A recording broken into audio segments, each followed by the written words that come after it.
Hi guys, I'm Spiral Power, and today I'm gonna be showing you guys. No, this is going to be a guide for deck building for beginner. If you already know all of this stuff, then you don't really need to watch this video. It's for beginner. Okay. Now first, I'll talk about the basic of deck building. I will be talking about the curve. It's important to get your curve right when you're building your deck. Deck building is really important in duels because you will want half of your game is from building your deck, and then the other half is when you are playing against the other player. So having a good deck will give you a good win rate kind of thing. So it's really important for this type of game to have a good deck. So as my general rule, you need to have at least 6 2-drop. 6 why 6 6 2-drop will give you like quite a good chance to play a 2-drop in if you start first. If you start first, it will give a pretty good chance to have your cards for any control deck or something like that. You will want to have at least 6 2-drop. The control deck I'm talking about is decks that try to win in a later stage of the game. But if you're playing some kind of aggro deck that tries to end the enemy fast, you could have more cards to play on turn 1, like me here. Okay, I've got Crystal Cloaker and 3 Crystal Cloaker and 3 Jaxi. Actually, I only have 6 2-drop that I can play on turn 1. Snow Chaser and Hard Sister is not that great playing on turn 1. They are more like used later. So I have only 6 but Hard Sister can be like a backup plan if I have nothing to play, or maybe even Snow Chaser, but I like to save my Snow Chaser for later more. Next thing I want to talk about is having draw cards in your deck. It's important to include draw cards if you have a lot of low cost cards. For example, in my deck, this Snow Chaser is one of a draw card kind of thing. It just recycles itself, which is a good way to keep your hand full. And also I got Lore Master. Lore Master is also a draw card that you can choose what to copy. If you choose to copy Cryogenesis, you get another draw. Cryogenesis is one of the good draws for Vanna. And for this Spelljammer, this is a like a must-have for any aggro deck. It's important to have draw cards if you are playing a lot of low cost card. However, a lot of people, when they play some aggro vet or something, they don't need much draws. The way the win condition for them is like they win before you run out of cards. That kind of thing. But you can still play Blade Sound and Spelljammer though. That still work in a aggro vet kind of deck. For a new player, you might not have Spelljammer. You can replace that with a Blade Sound. If you want some more draws, then you can probably replace it with where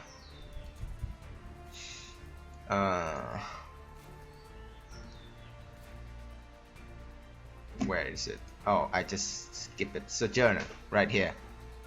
Sojourner is quite a good draw engine. This guy usually give you 1 or 2 draws, but you have to be careful that its enemy likes to dispel this guy, or even Senrui it. So you need to have some kind of backup plan if this guy get dispel or something like that. I like Spelljammer, which you get 1 draw for sure. And I'll show you guys my other deck. This deck doesn't use any draws, but I use a lot of big drops. You can see my curve here. Let's take a look at my 2 drops. I got a 6 2 drop that I like to play on turn 1, actually 7 with Primus Fist. Ephemeral Shroud is more like a spell card that I can use as a 2 drop in case of emergency. In case I have like other 4 drops in my hand and I want to get the Mana Spring and I don't have Vindicator or something like that. Because if I don't get a Mana Spring, I won't be able to play my Primus Fist on the next turn. Yeah. In this deck, I don't use draws because in my strategy, I will try to finish my opponent off before I just run out of cards.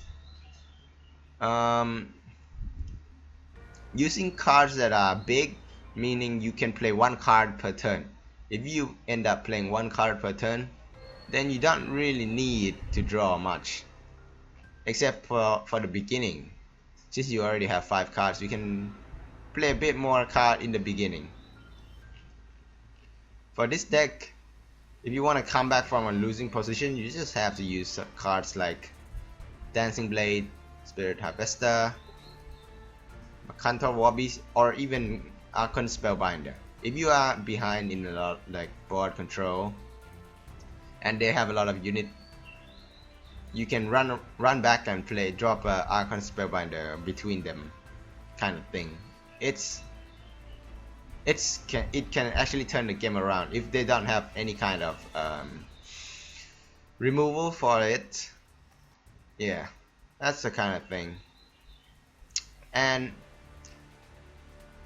Fractal Replication is like, it works really well when enemies just ignore your Dancing Blade or whatever, Veteran Slither kind of thing.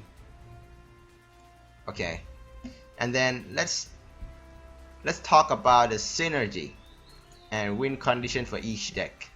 So the synergy for this Avalanche Vanna deck I made is using Snow Chaser and Avalanche, which is the name of the deck.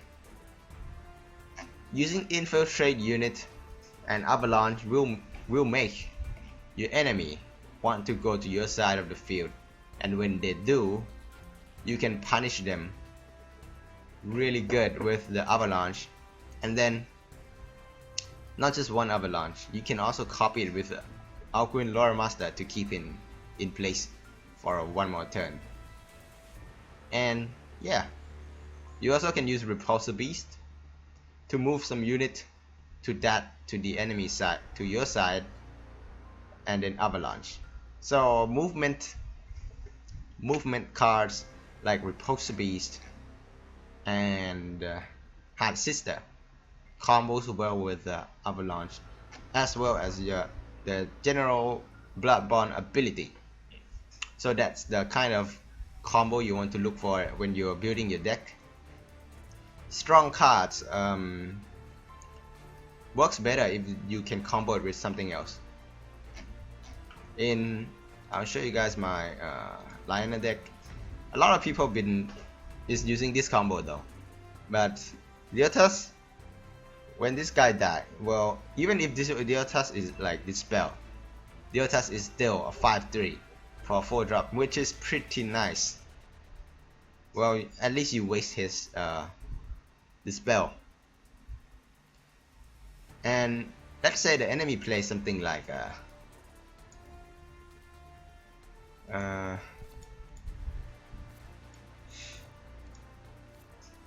where is it? Light Blender.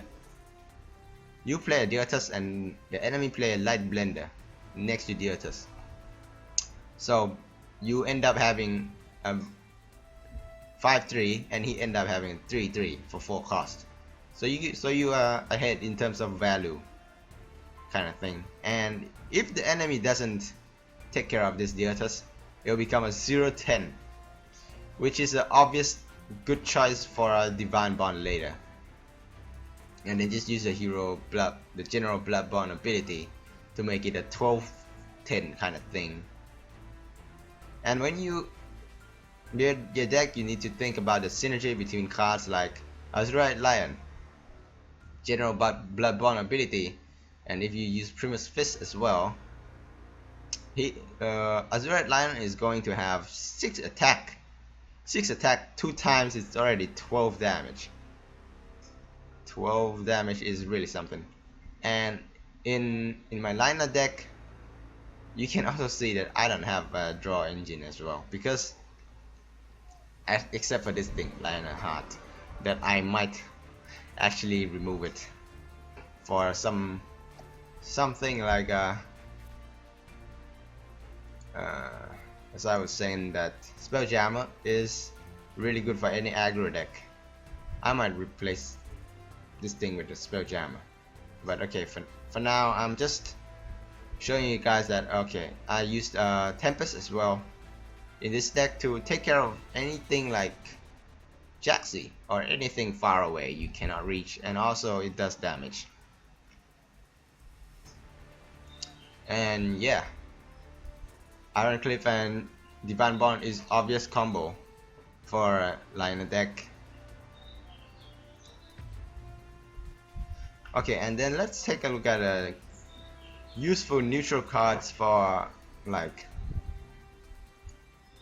almost like for a lot of decks. Okay, so this is page 1. Okay, Bloodtear Alchemist. If you do not run Rust Crawler, then some deck like Magma that can egg morph enemy and use Bloodtear Alchemist, this is a good combo to have. Bloodtear Alchemist. For Magma, you also can get like some Rust Crawler to destroy artifact, because I mean weapon, something like that, because using 3 Bloodtear Alchemist is still pretty hard work.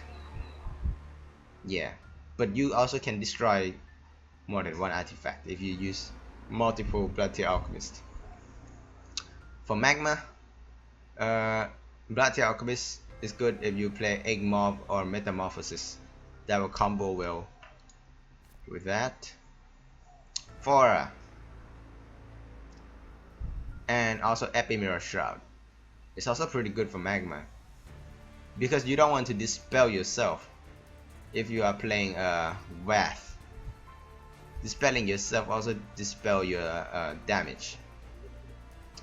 For Jaxi, it's a bit slower, but enemy likes to ignore it. If you have some buffs, card buffs, a lot in your deck, then Jaxi's combo really well if you use card like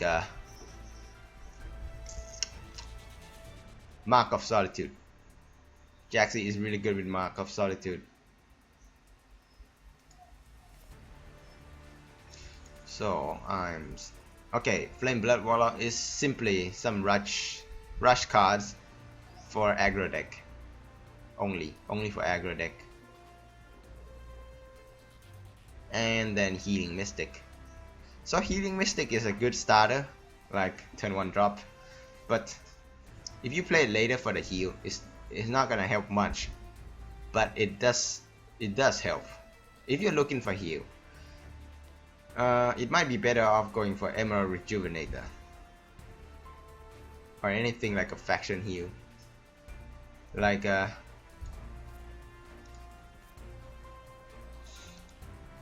for Magma you use Earth Sphere, and actually a lot of Lina is not using heal because they are playing aggro kind of thing. And then Azura Hunt Shaman. This card is really good, 1 drop. It's good in some kind of control deck. If you're not really in a rush, Azura Hunt Shaman can be pretty good. It forces your enemy to deal with it and usually waste some of their removal. It's pretty good in a Lion deck, so you can build up the HP. And then Primus Fist. This guy is also in an aggro deck. Yeah, because the Primus Fist nerf that you don't get the the +2 attack over a turn. This thing is more for aggro kind of thing. Did I miss something? More? Yeah, this guy is only for, what's her name? What's his name or her? It's for this Kara Winterblade. More is just for Kara. Yeah, and then wait, did I skip something? Okay. Yep, Blazehound is good for aggro deck, and Lore Master is pretty good as well. It allows you to recycle spell and do some really good work. I don't know about this Bastion. Nothing to say much here. Okay. Repulsor Beast is also good on decks that play around some kind of position advantage, like a backstab deck or avalanche deck or a decimate kind of deck with a liner. Saber-Spine Tiger is pretty much for aggro deck. Works really well if you use it with Second Wish. Second Wish Saber Tiger is strong. Then the Sojourner. Sojourner is a cheap version of Spelljammer, but it's also actually better to use Sojourner if you're playing control deck, because you don't want to give your enemy some kind of draws. So this is how you get card advantage, but you need to have a backup plan in case they dispel it, the Sojourner. And some other cards that people kind of overlook is this Zone of Venture. It's pretty strong because in the patch where we only draw one card per turn, we don't really draw into our removal a lot of time. We'll find that we don't have a removal for range, and we just try to kill this guy by using something like a Dancing Blade. So try to keep this guy safe from a Dancing Blade.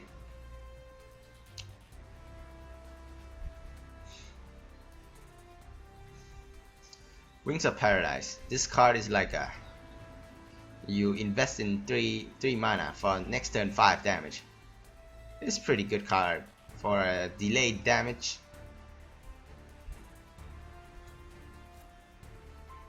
Yeah, Emerald Rejuvenator. If you're playing control deck or anything that is kind of slow, Emerald Rejuvenator is pretty good. And also be careful of a Dancing Blade, as well as with a Light Blender. Light Blender is also very useful against Shadow Creeper Piston deck. And also Diothas is also pretty good in a lot of decks. Not only Lina, but Lina is especially the most dangerous. Diothas. And Primus Shield Master. This guy is like got like immediate impact because of provoke kind of thing. So it's really nice. And if you play some kind of artifact deck, you can consider using Silhouette Tracer. If you play cards like Adamantite Claws, or yeah, if you play a lot of Adamantite Claw, or you play something like Soul Grimoire, it's pretty nice to have a way to move around with Silhouette Tracer.